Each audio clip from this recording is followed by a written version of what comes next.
dietitian, so when I do recipe development, I'm always thinking about how can I bump up the flavor but keep the calories and the fat in line.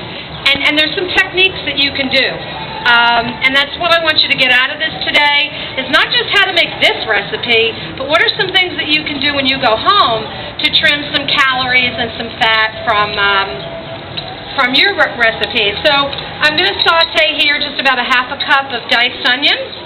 Okay? Now I'm using canola in this recipe because it's a healthy fat and it also doesn't have a lot of flavor. And because I'm going to have a whole lot of other flavors going on in this sauce, so I don't really need my oil to deliver a lot of flavor. But in many other recipes, I'll choose to use an olive oil because I do want the flavor that the olive oil brings.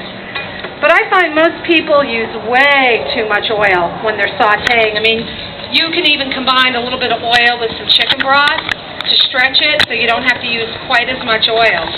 And I'm going to let this saute for about 10 minutes until maybe they just get soft. Okay, so that's just going to sit. These are induction burners, which are great for demonstrations, but you need a certain kind of cookware that when the pan goes down on this surface, that's what makes the connection for the heat. So you can see there's no flame. And when I remove the pan, unfortunately, it cuts off the heat circulation, so you got to remember to kind of put it back on again.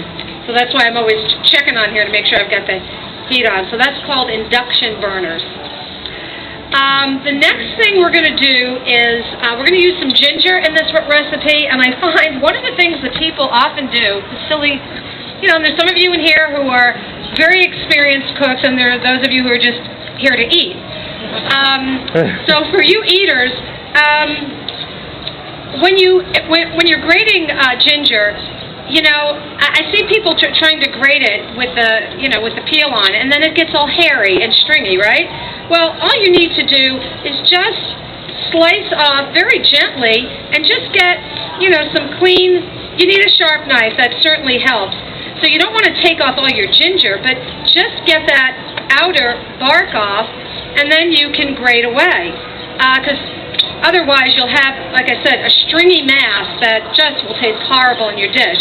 This is a little grater I found years ago. I just love this. It's like what is it, a little washboard. It's just a little wooden-looking washboard, and it's great for grating.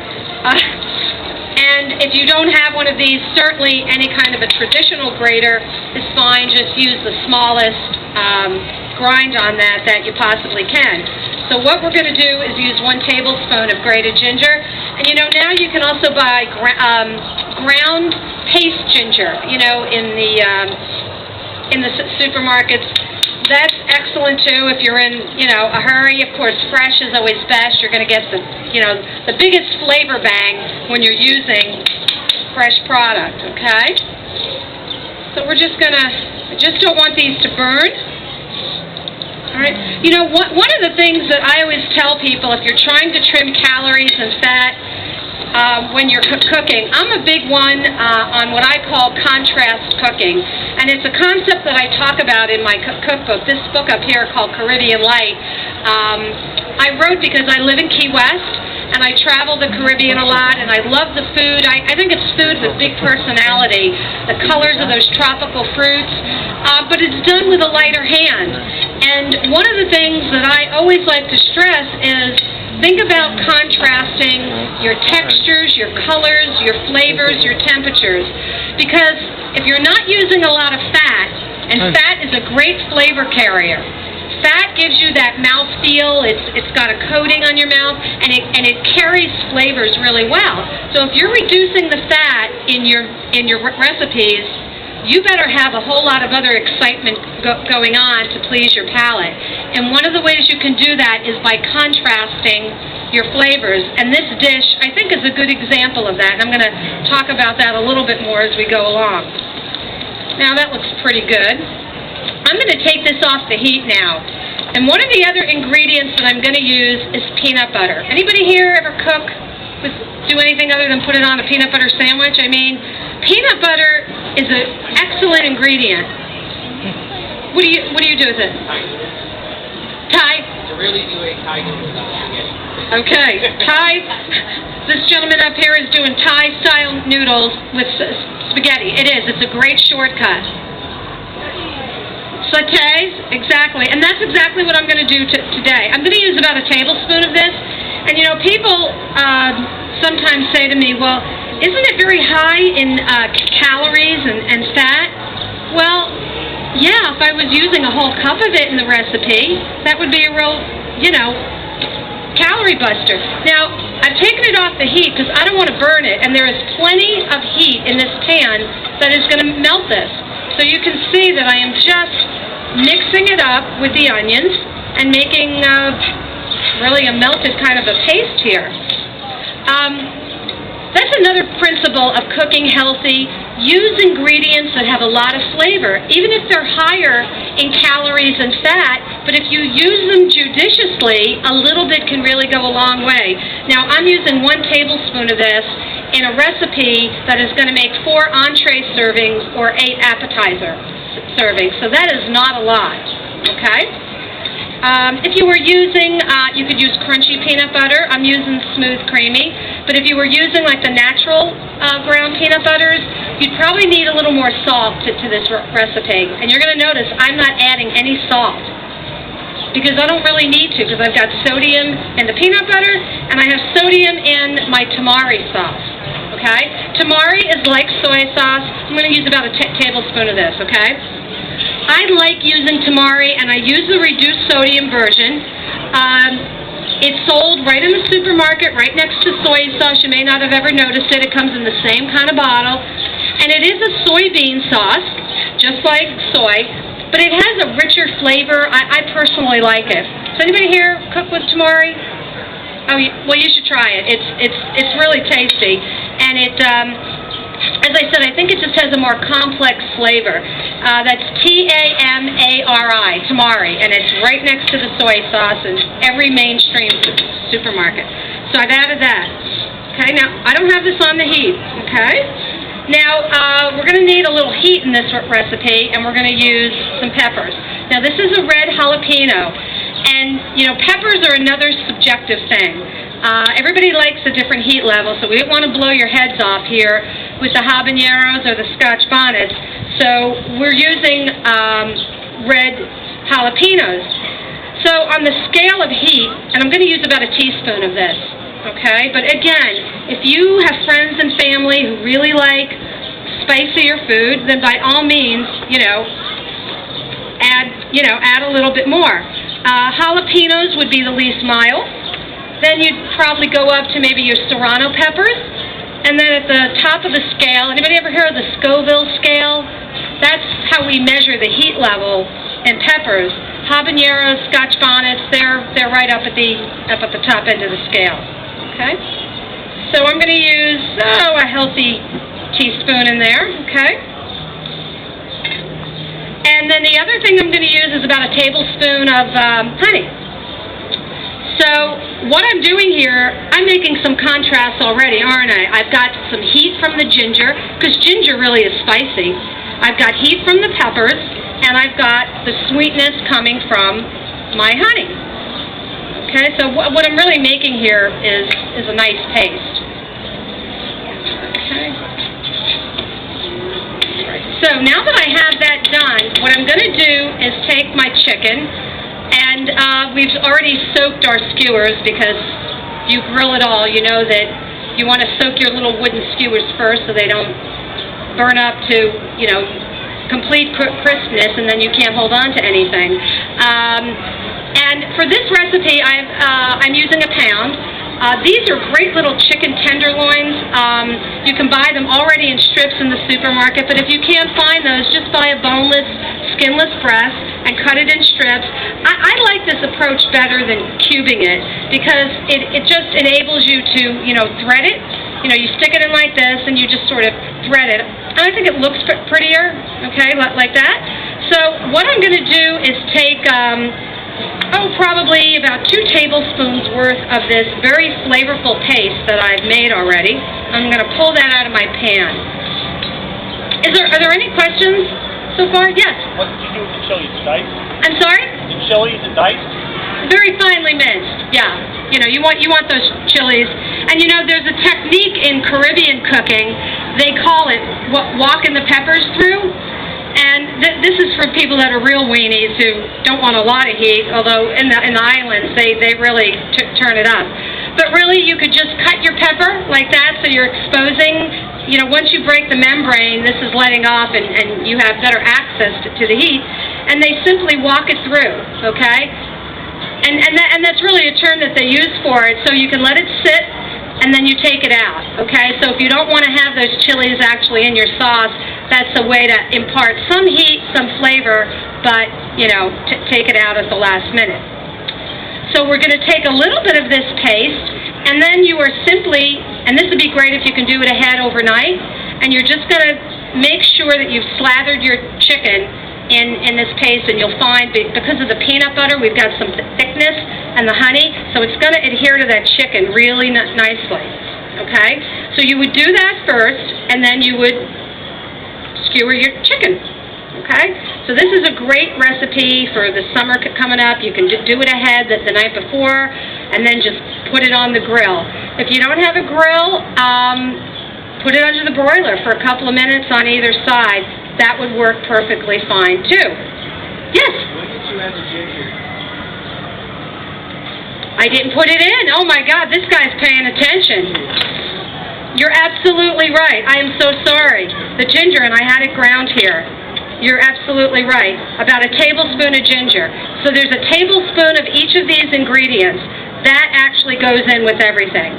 So you want to make everything together in this one paste. We've got the peanut butter, we have the peppers, we have the honey, we have the ginger. Okay? And then we have the tamari. Ginger added before it's cooked? No, that should have all gone in the beginning. My mistake there. It all goes in at the beginning, so what you have is one very, very flavorful mixture there, okay? Good catch. Okay, great. So you put that on your chicken, you're letting that sit overnight, and then, okay, how about the sauce, right? Now this is where the Coke Zero comes in. Now obviously this doesn't have to be cold because we're going to heat it, okay? And we don't want to boil this or anything. Oh, come on now.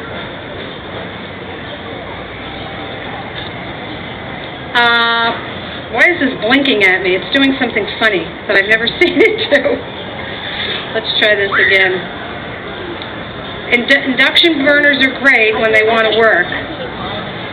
Let's try this one over here. Oh, goodness. Don't tell me the whole thing is on the blink. Well, you know what? I'm going to give this a second to maybe come back to life. What we're going to do is take about a half a cup of the Coke Zero. Now, somebody the other day said, well, can I use regular Coke? Sure. And in this case, because this product is designed to have a similar flavor profile as regular Coke, you're going to get a very similar tasting finished sauce.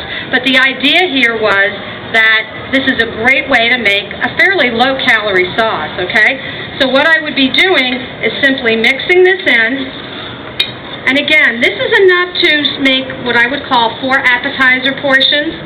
Or you could you could really double this recipe or just scale it up however much you wanted. If you wanted enough for a large party and you were just putting it all out on a buffet table. It can all be made ahead. It's not something that has to be done at the last minute. Let's see. Okay, there we go. Okay, so this would just take a couple of minutes to simmer, and you don't want this to cook for a long time because when you're using something that has a sweetener product in it, when it's exposed to heat for a long time, it starts to lose its sweetness. So better to just keep it on a low simmer, just enough to get it hot, and then you're ready to go. As opposed to when you sometimes use, if you're using a marinade where you had a meat product that was marinating in it, and recipes will often say bring to a boil or let it boil for 2 minutes because you've had meat in it. we don't have to worry about that here because we simply, we haven't put any meat in here. We're simply getting this to the point where we want to get it hot. Yeah?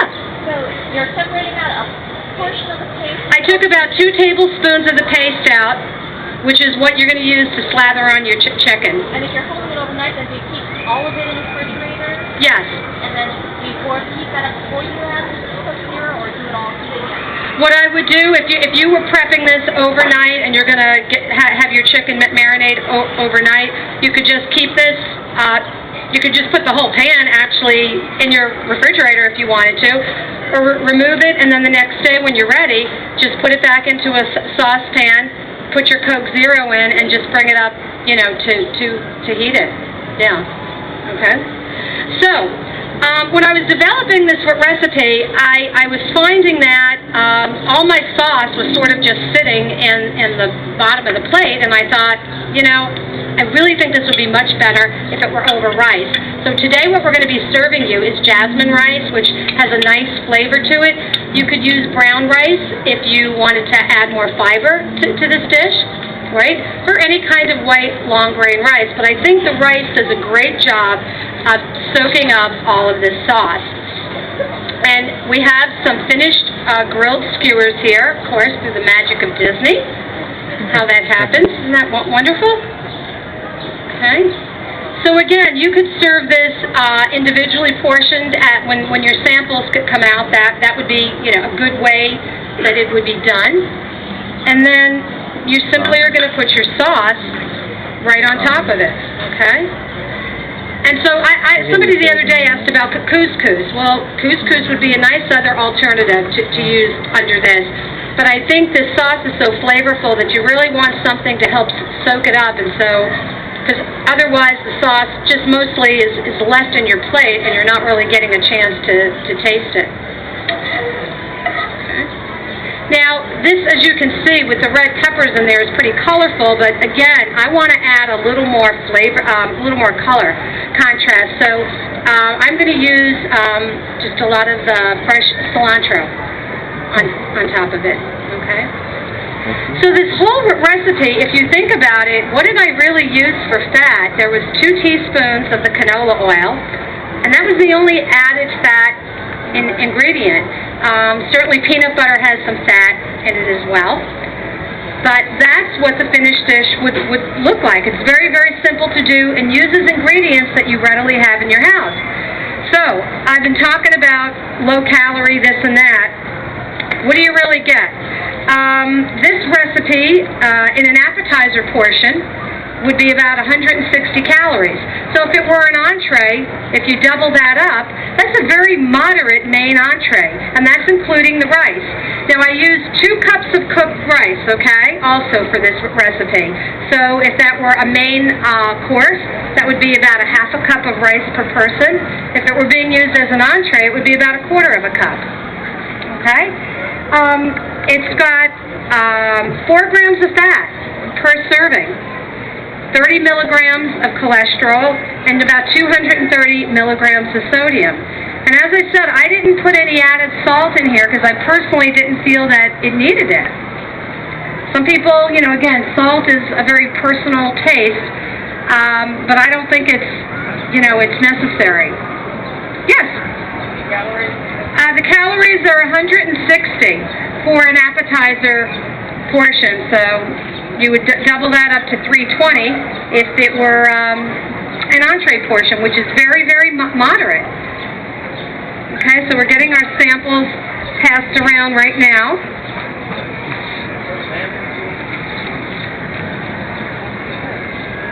Now, there's also another website I wanted you to know about. It's called secretingredientrecipes.com, and it's a website that we've put together at Coca-Cola. It's got beautiful food photography, and it takes the same principle of using their beverages as cooking ingredients. So there's some dessert recipes, some entrees, a nice selection.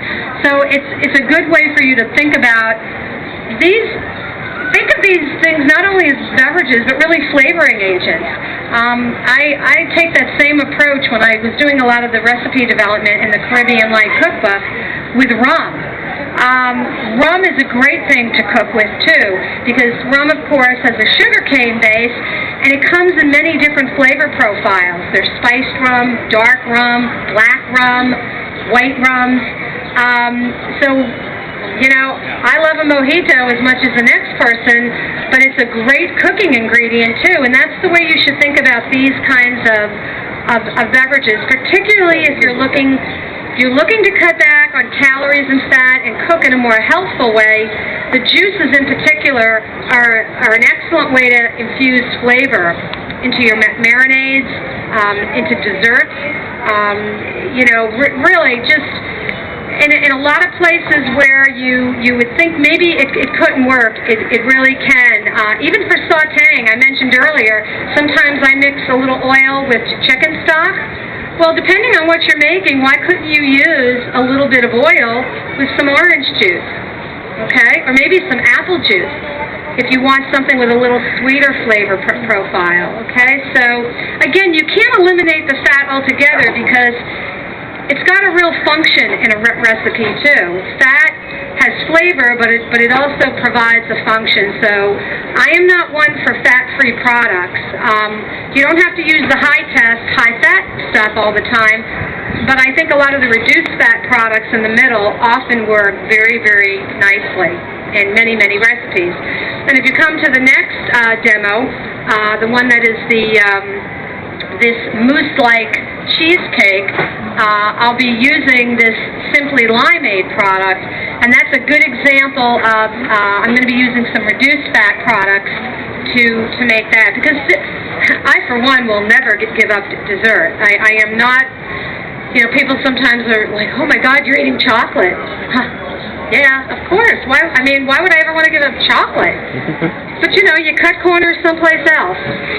So the cutting corners is really not that hard if you know how to use some of these ingredients, and you can really deliver a lot of flavor in your cooking without killing the calorie bank. Do we have some other questions? Yes? I'm sorry? No, this recipe is not on the website, so if you didn't catch something that I was talking about, I mean, feel free to come up afterwards.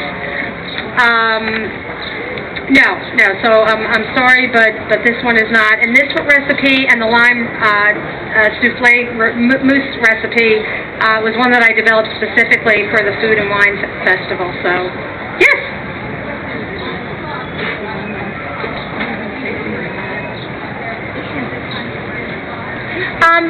The question was, is the sauce sort of a thin sauce? And it is. And if you would like it a little bit thicker, you could thicken it with a little arrowroot or cornstarch, okay? If you've not used arrowroot or cornstarch, a lot of home cooks typically just thicken with flour, which is fine, but arrowroot or cornstarch is more of what is used in a restaurant, and you'll find it gives you more of a translucent kind of a consistency. Doesn't come out quite as pasty, so that's a nice little tip. And you can buy arrowroot in most supermarkets now, and of course cornstarch is very common. So, but you know, before you put that into the hot liquid, you want to make a little paste of it first with some cold liquid, because putting cornstarch or arrowroot right into hot sauce, you'll have a real ugly mess. Yes? Oh, if you're allergic to peanuts, what would you use? Peanuts or nuts in general? Well, I mean, there's other nut butters, of course, available now on the market, almond butters and things like that, and any one of those, you know, I think would be great. You know, if you can't deal with the nut factor at all, I don't know, anybody have any ideas? That's a good question. Soy butter?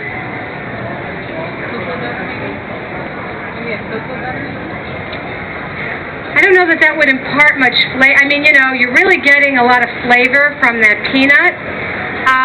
You know, it might be kind of fun. I'm just thinking off of the top of my head. Maybe like a little pureed fruit, almost. Like a pureed mango. or something, because you need some viscosity there. You know, the peanut butter is giving you a little thickness. So, you know, that fruit with the tamari, and if I were doing that, maybe I would use sesame oil to add a little more flavor in place of the canola, because you're going to be, if sesame is okay. So, I mean, over the top of my head, I'm thinking maybe your pureed fruit a little bit could take the place of the peanut butter. Yes? Light coconut milk. I love it.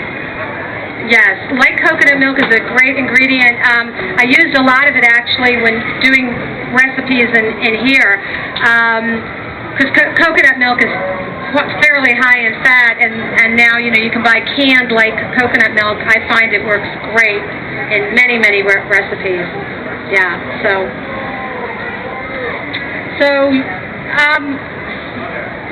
I'm curious to know, did that taste like it had Coke Zero in it, or what would you think if you were, somebody served that to you? You probably would be surprised, wouldn't you? And that's the whole idea, and I think that's kind of the fun element, to cook with ingredients and your guests are like, gee, what is this? Well, hey, surprise. Okay. Well, thank you all for coming. If you're interested in coming back for the dessert recipe, we'll be doing